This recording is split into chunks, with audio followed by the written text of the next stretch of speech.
os nossos sonhos. Então, se ele conseguir roubar o seu tempo, ele consegue então destruir os seus sonhos. Ele consegue matar o propósito de Deus na sua vida. Então nós precisamos estar atentos aí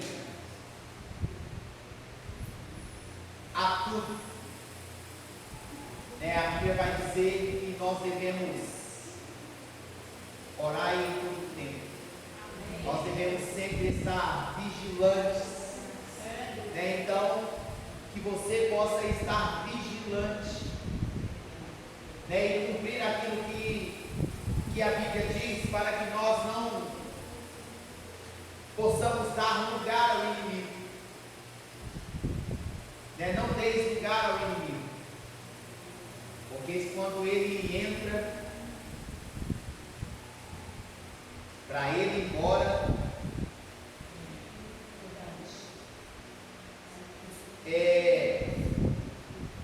abra comigo aí a sua Bíblia do livro de Josué, capítulo 6. Nós vamos ler esse texto, mas vamos também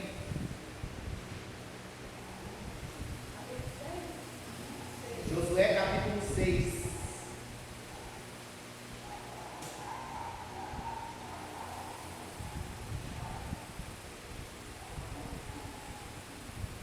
Nós vamos ler esse texto a partir do verso 1.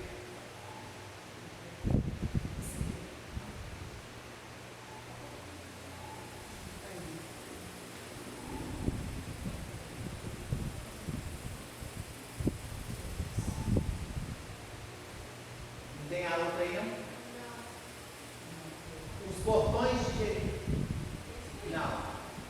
Então deixa essa aí. Jericó estava completamente fechada por causa dos israelitas. Ninguém saía e nem entrava. Então o Senhor disse a Josué: saiba que entreguei nas suas mãos Jericó, o seu rei e os seus homens.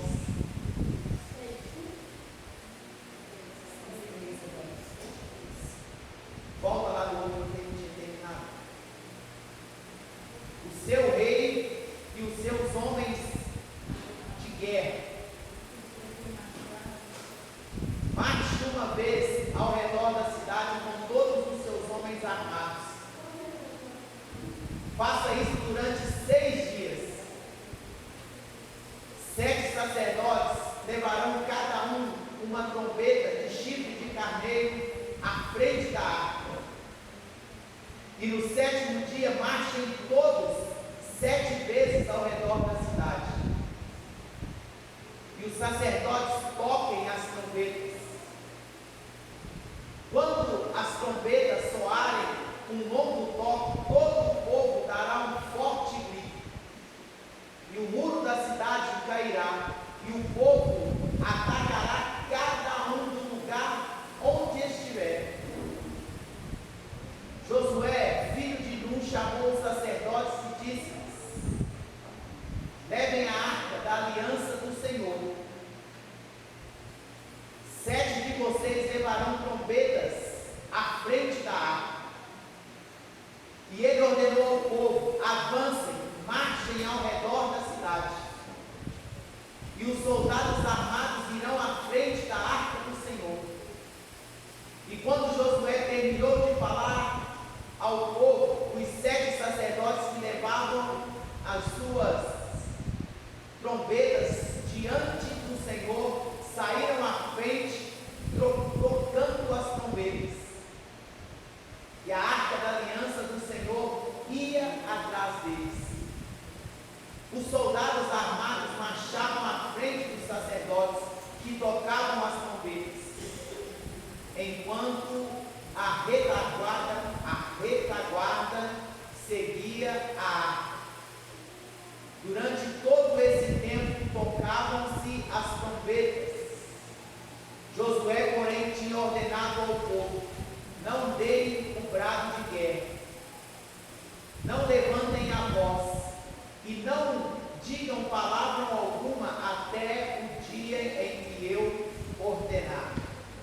então vocês gritarão. Olha, essa foi a estratégia que Deus ele deu a Josué. E é o que Deus tem nos dado nesses dias. Ainda que você esteja enfrentando a sua maior dificuldade, você esteja enfrentando a sua Jericó, ainda que os muros sejam intransponíveis, Deus está dizendo para nós nessa noite como uma orientação, que é para nós cercarmos essa dificuldade, para nós cercarmos esse problema de oração. Mas Ele está dizendo, olha, em silêncio o que não era para você falar com mais ninguém, era você e Deus somente.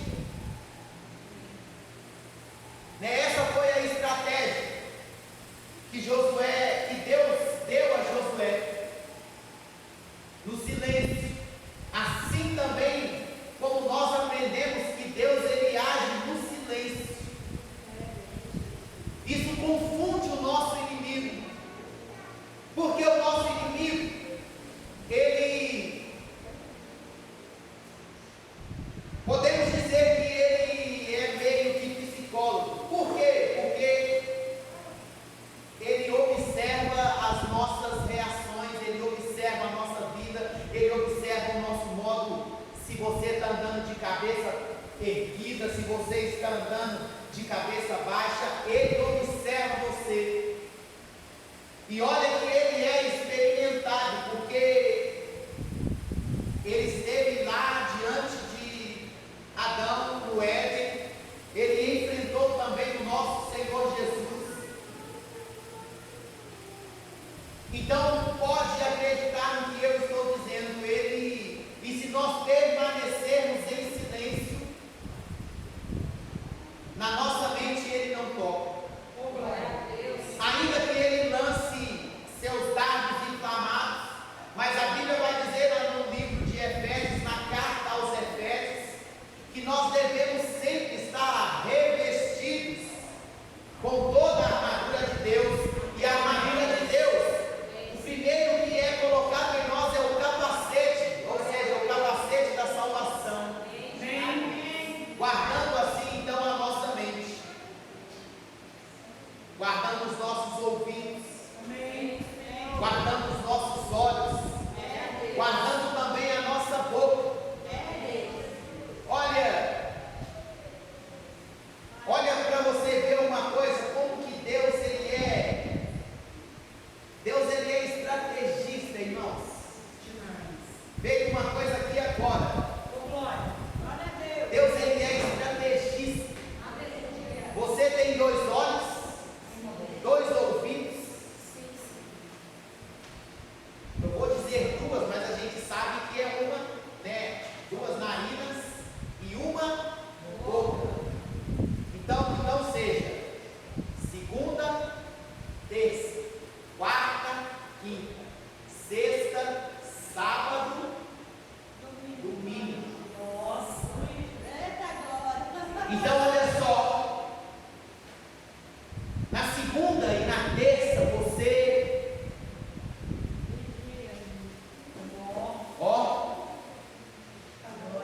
segunda e terça, quarta e quinta você ouve.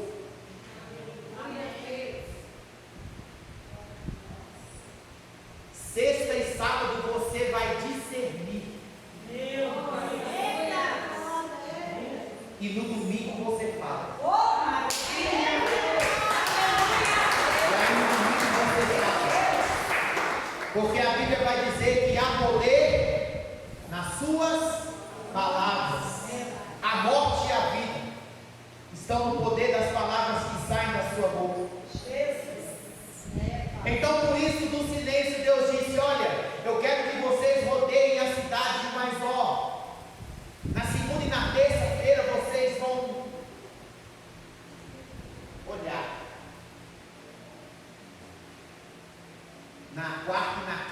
vocês vão ouvir. E eles começaram a ouvir aquilo que os inimigos falavam deles. E aí, na sexta e no sábado, eles discerniram. E aí no domingo Deus diz: agora podem gritar, porque o povo vai vir diante de vocês. Então, essa é uma estratégia, podemos dizer que uma estratégia de guerra milenar. Isso foi dado lá para os nossos antepassados e que é viva ainda hoje nos nossos dias. Então que nós venhamos estar atentos a tudo, aos sinais, aquilo que Deus tem falado conosco, ainda que no silêncio Deus está falando, ainda que no silêncio. E eu quero falar hoje a respeito de duas muralhas. Eu quero falar primeiro da muralha da enfermidade que o inimigo às vezes coloca diante de nós. E pode ser que essas muralhas, aos olhos da medicina, elas sejam intransponíveis. Mas o nosso Deus, Ele te trouxe aqui hoje para te dizer que Ele ainda cura. Amém. Ele te trouxe aqui para te dizer que Ele é o mesmo ontem, que Ele é o mesmo hoje, e que Ele será eternamente. E Ele te trouxe aqui para eu poder te dizer que o mesmo poder, a mesma autoridade que Jesus tinha nos dias dele aqui no seu ministério terreno, o seu nome tem hoje.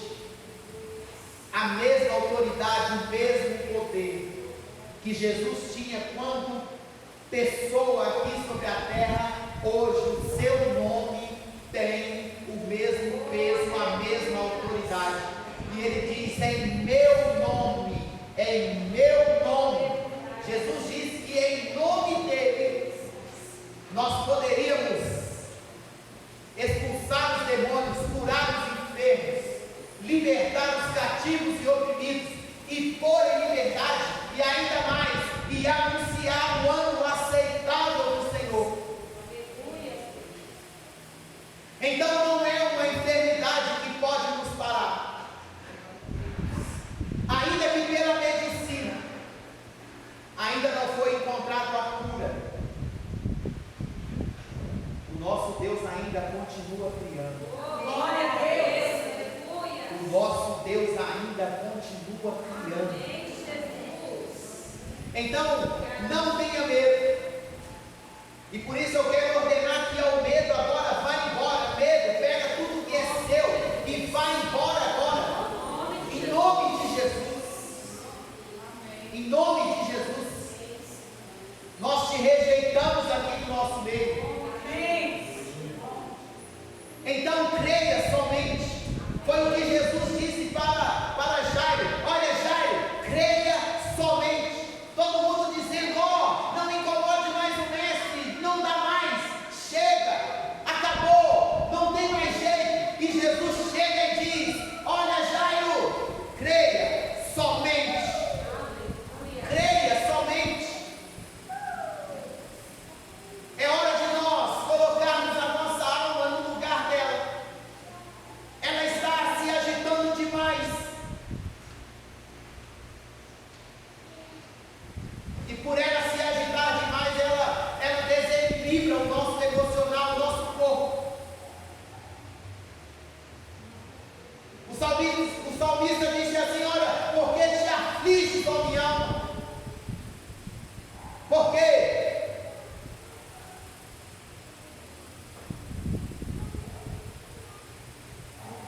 Por causa da confiança. É por causa da confiança. A Bíblia vai dizer: confie em Deus. A Bíblia nos manda confiar. Ainda que tudo conspire contra nós, ainda que tudo conspire contra aquilo que Deus tem para nós,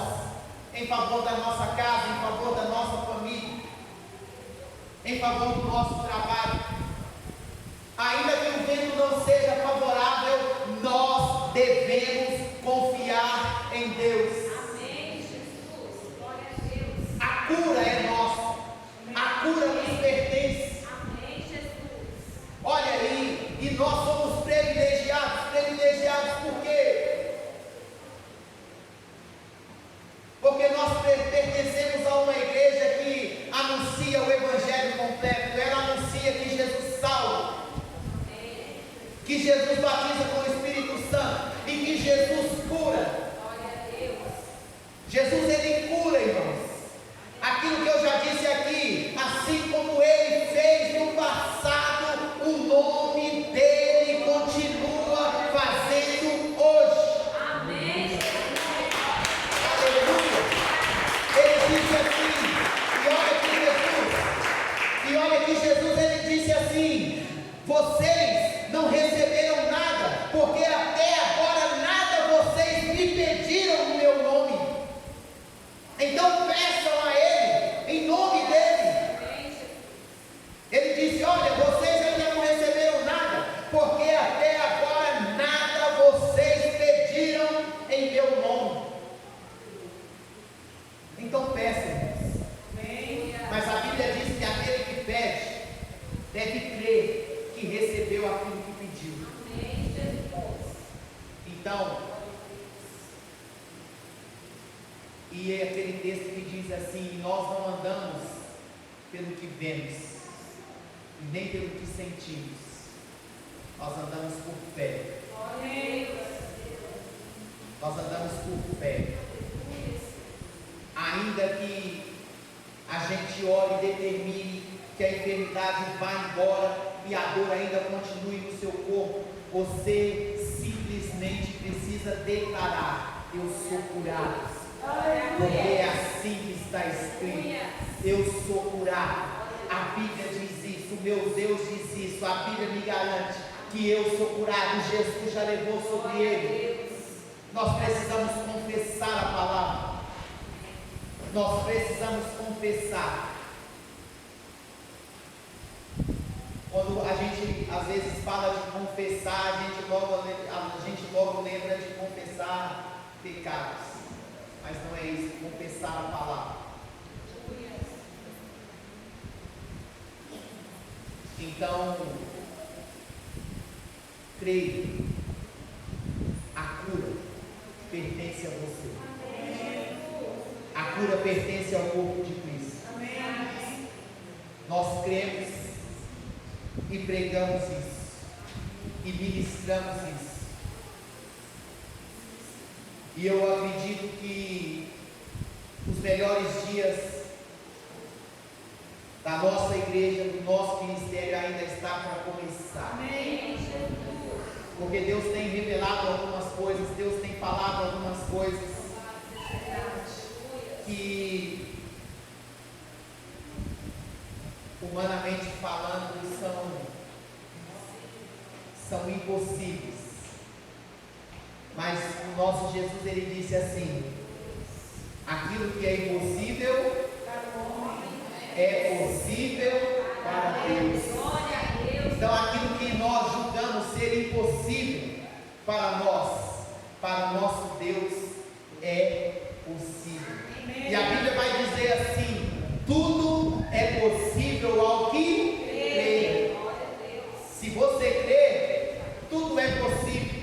Você pode dizer: monte, erga-te e lança-te no mar. A Bíblia diz: se você não duvidar, assim será feito.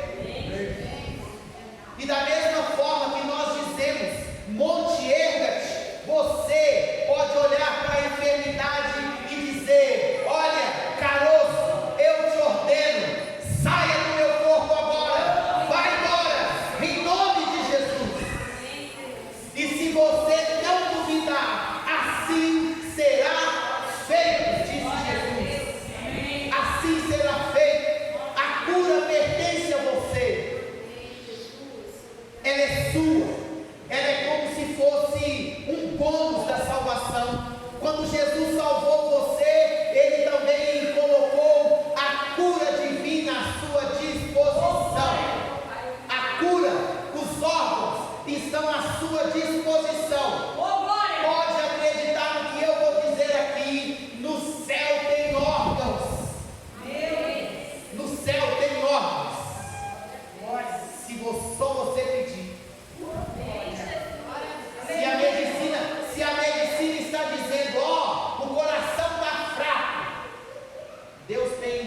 novo lá no céu. Aleluia. Se a medicina está dizendo, ó, o rim, o fígado, o pâncreas, o baço, está comprometido. Lá no céu tem um banco de órgãos, irmãos. Eu não sei porque você ainda duvida. Foi Deus quem te criou. Não sei porque você duvida. Foi Deus quem te criou. E olha, só para você, para te tranquilizar um pouco mais, o que é essa enfermidade diante do Deus que nós servimos? O que é essa muralha diante do nosso Deus? O que é esse problema que você está enfrentando diante do nosso Deus? Diz o salmista que Ele é tão grande, que Ele mediu as águas na concha da palma das suas mãos. O salmista diz que Ele é tão grande, que Ele vem saltando sobre os montes. Então, não diga para Deus o tamanho do seu problema, mas diga para o seu problema o tamanho do Deus que você serve. Diga para Ele, não diga para o seu problema. Diga para o seu problema o tamanho do Deus que você serve, o único Deus verdadeiro. Aleluia! O nosso Deus. E vou dizer mais aqui, Ele ainda continua criando. Essas doenças que estão aparecendo novas aí, é porque Deus quer se manifestar na medicina. É porque Deus quer se manifestar na medicina. Essa é uma enfermidade rara. É 1 em 1 milhão. Ainda nós estamos estudando, não descobriu a cura ainda, porque não foram no lugar certo. Porque se forem no lugar certo, vão descobrir.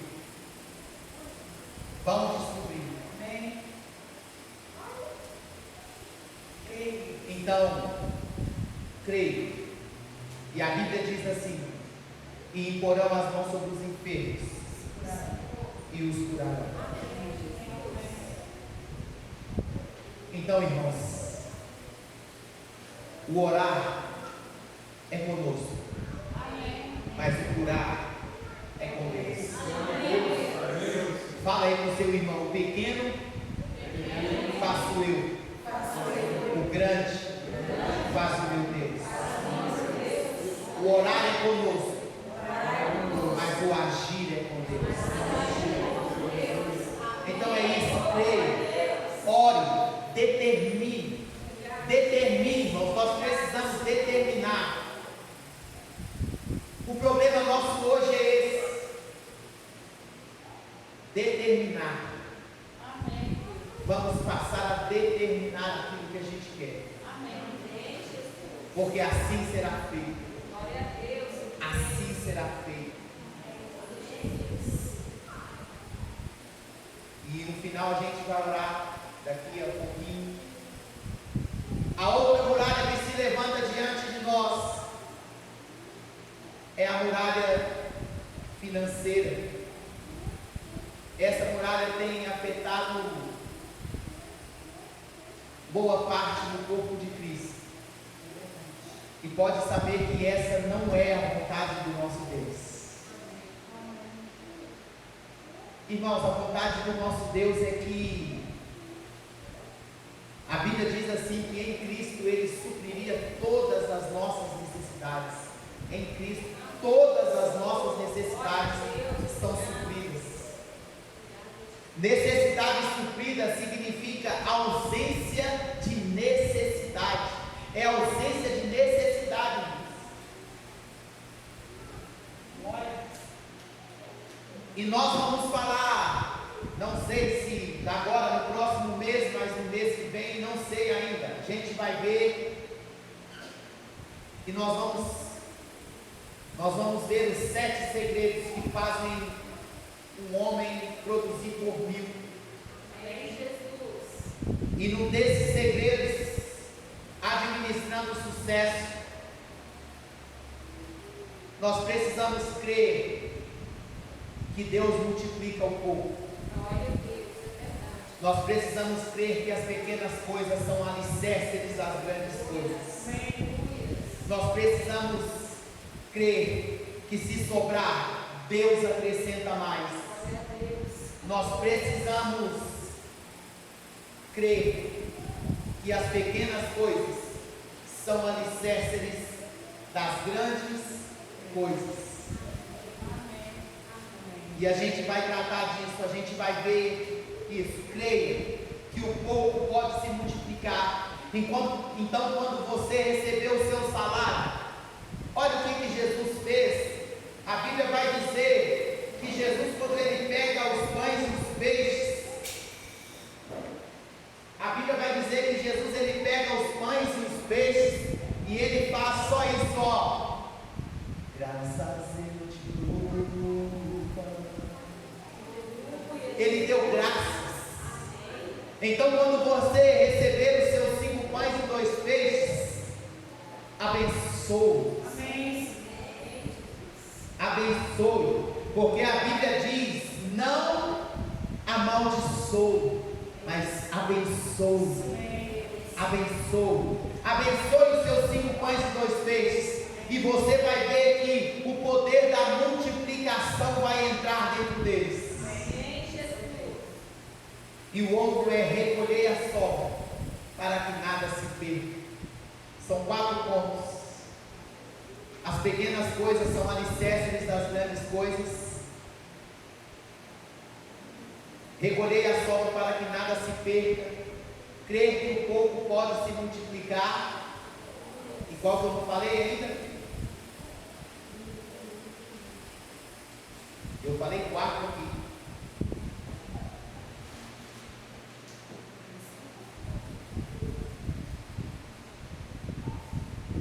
As pequenas coisas são alicerces das grandes coisas. Crer que o pouco pode se multiplicar. Recolher a sobra para que nada se perca. Eu falei 4 aqui.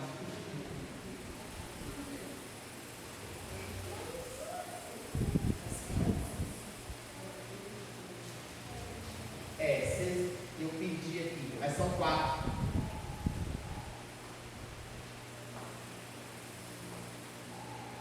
Eu deveria de ter anotado, mas não anotei. Mas são esses 4 pontos, e a gente vai tratar de cada um deles, porque o segredo não está no quanto você ganha. Vou repetir aqui: o segredo não está no quanto você ganha. O primeiro é, abençoa, crê que o pouco pode se multiplicar.